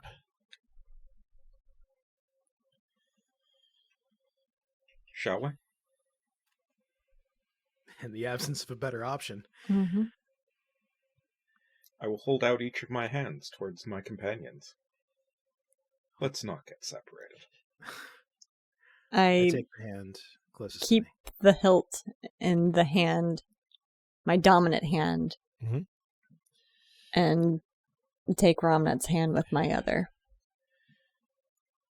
I mimic Lissa keeping her hand on the hilt by keeping my hand on my lure. The picture is probably a lot more awkward and a lot less imposing than her, but nonetheless. Thus, hands clasped, you step through the Dome of Darkness, and you find yourself in a courtyard that will be vaguely familiar to Leorian, that you did not spend too much time here. It has a familiar silver limning, the type that was ubiquitous in Fermata, though this is perhaps less bright. Otherwise, the darkness is absolute. It is sort of like walking through a sketch done in a sort of faint silver on black paper, though everything is, at the very least, quite solid. And you can see the buildings of the estate sort of looming before you. You don't hear much, but it does seem that sound is muted here.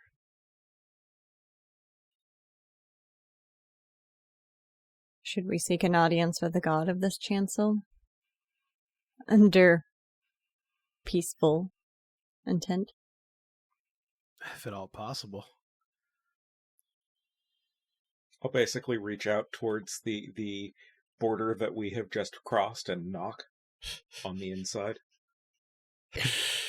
You sort of marshal your spirit a little bit and knock on the inside some, and there is an unplaceable sense of being noticed, and a few long moments of stillness before a door into the courtyard flies open, and Timos, barely visible until he gets close, and then a welcome splash of color in his Kelavan finery, comes running up, and he throws his arms around Leorian.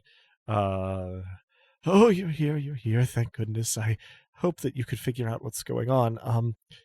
Does he look normal with the sight? He does, yeah. He looks like one of Leorian's anchors. You can see the sort of faint echo of Leorian's Octoritas around him. He sort of collects himself a little bit, and he says, no one has been able to leave. Many of the staff are nowhere to be found, and Father has been in the Great Hall with a number of the family and some of the guests for quite some time. It's hard to tell time here with no light, but it has seemed quite a while. Thank you for coming.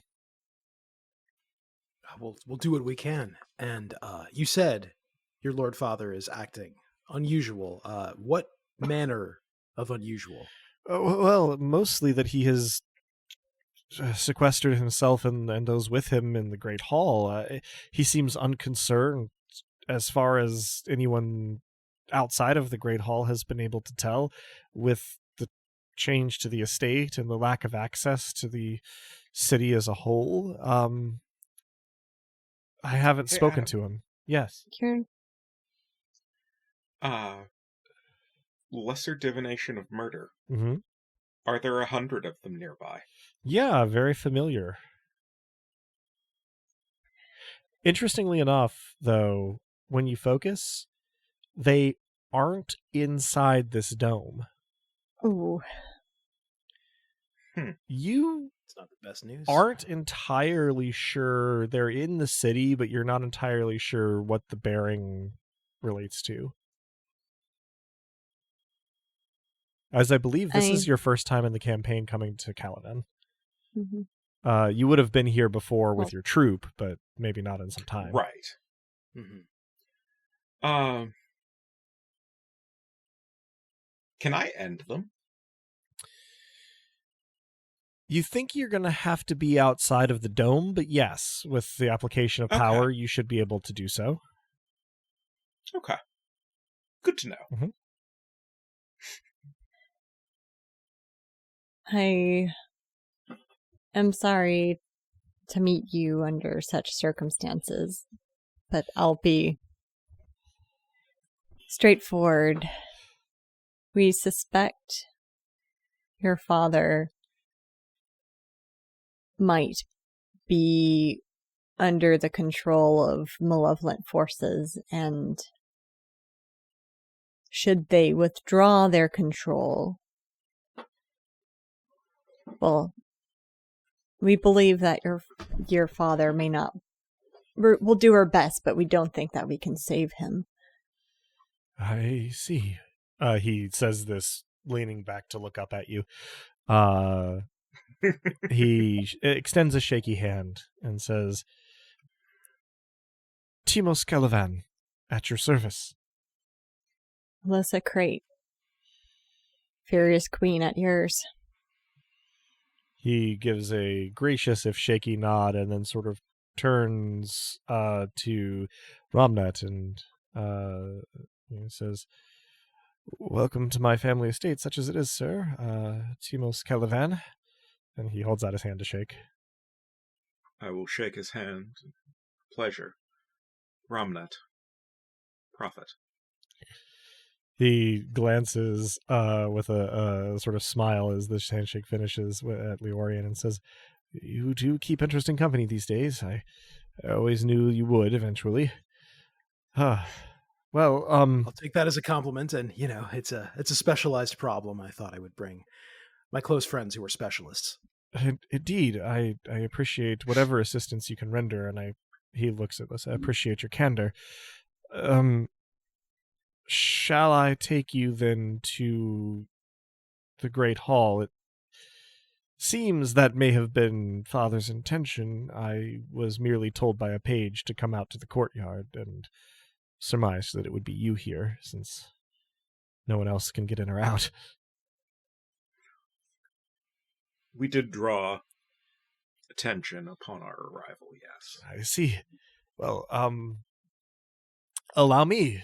And he retreats into the normalcy of entertaining at a noble estate, leading you through the courtyard, back through the door that he came through.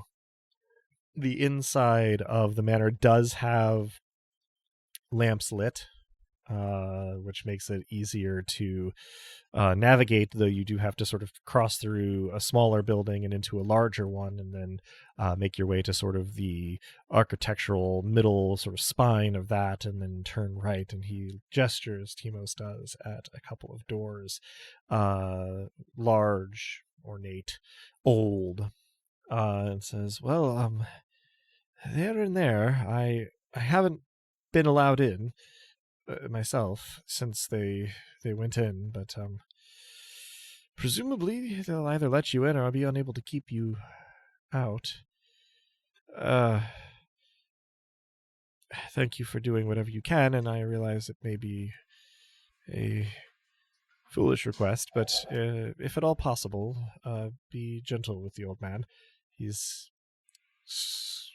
strong for his age, and something is going on with him now, but well, he shrugs a shoulder and drops a little bit of his mannered affect and says, he's my father.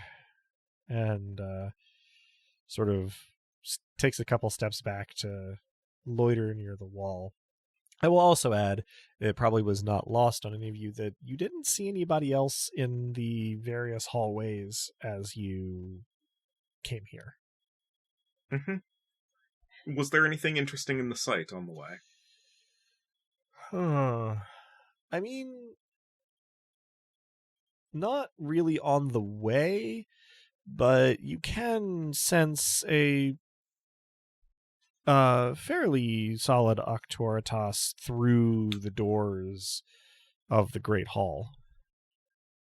In fact, it is a little familiar. You beheld it not that long ago in the square in Fermata. I look to our company and directly, as much as like I can capture his eyes. I can promise you whatever gentleness mercy will allow. Well, I can't promise better than that. I would that I could. I think we'd best go inside. All right. Leorin, you lead the way to the doors, and pushing upon them, the sort of counterweighted action of the doors opening is smooth, the darkness beyond absolute until you step through, at which point the room on the other side, a great hall that you have been in before, though rarely, is lit but dimly. And at the head of the table sits, much as you ever have seen him before, Tyrios Calivan, arrayed, not at a full table in terms of seating. Down either side are family and dignitaries. They are eating, drinking, laughing. Music is coming from somewhere that you can't see anyone playing it.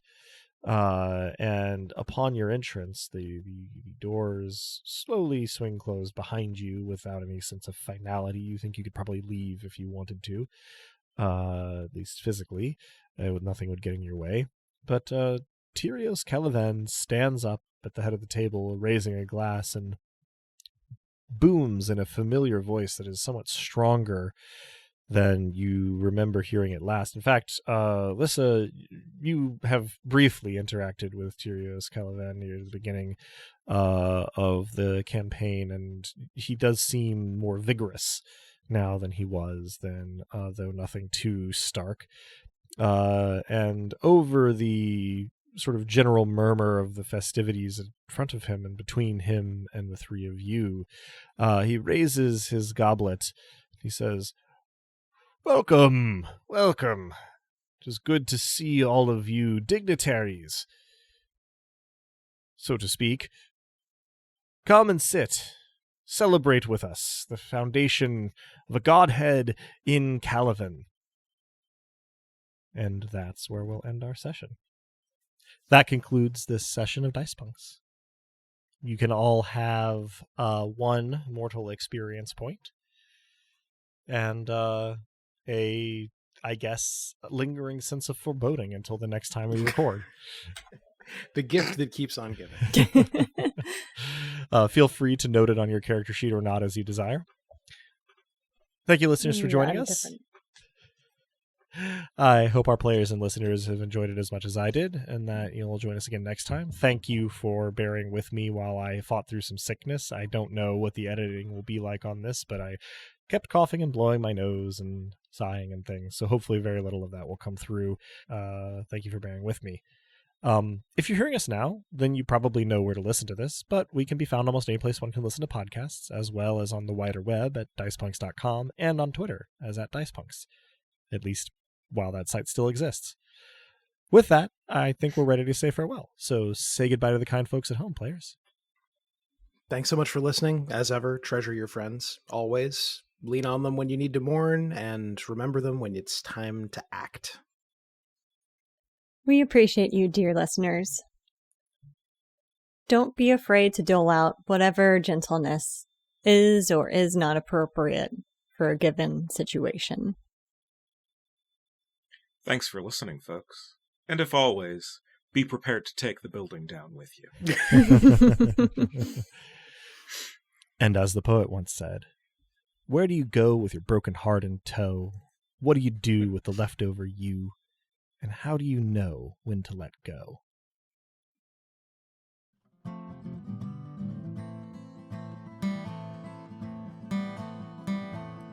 Thank you for tuning in, dear listeners, and stick around through the admin stuff for a Romnet murder. The songs in this episode, Theme of the Dice Punks in its acoustic version, were written and recorded by the Viscount of Tempo and his element Drew. Cover art is by Joanne, who has appeared on the podcast now and again. Check out her work around the internet where she goes by Anything Sews. Site design and graphics for DicePunks.com are by Robin, the player behind Lissa and Mavia, Nobilis of Darkness, Fury, and the Forge. Rain and the one-roll engine it runs on were created by Greg Stolze, whose work can be found in a lot of places, but I'll point you toward gregstolze.com. Nobilis was created by Jenna Caterin Moran and can be found alongside much of her other work at afarandsunlessland.wordpress.com. Links to both systems and authors can be found on the Punk Grimoire section of our website, dicepunks.com. Thanks so much for listening. If you liked what you heard, that's a reward enough on its own, really, but if you're so inclined, you can help us out by rating and reviewing us wherever you listen to us, telling your friends who you think would like us to give us a listen, and even by heading over to our Patreon at patreon.com/dicepunks. We have fun rewards available to backers, including a patron-only Discord and access to the Dice Peaks After Show for episodes 1 and following. Regardless, we hope you'll tune in again, and until then, remember, subtlety is for cowards.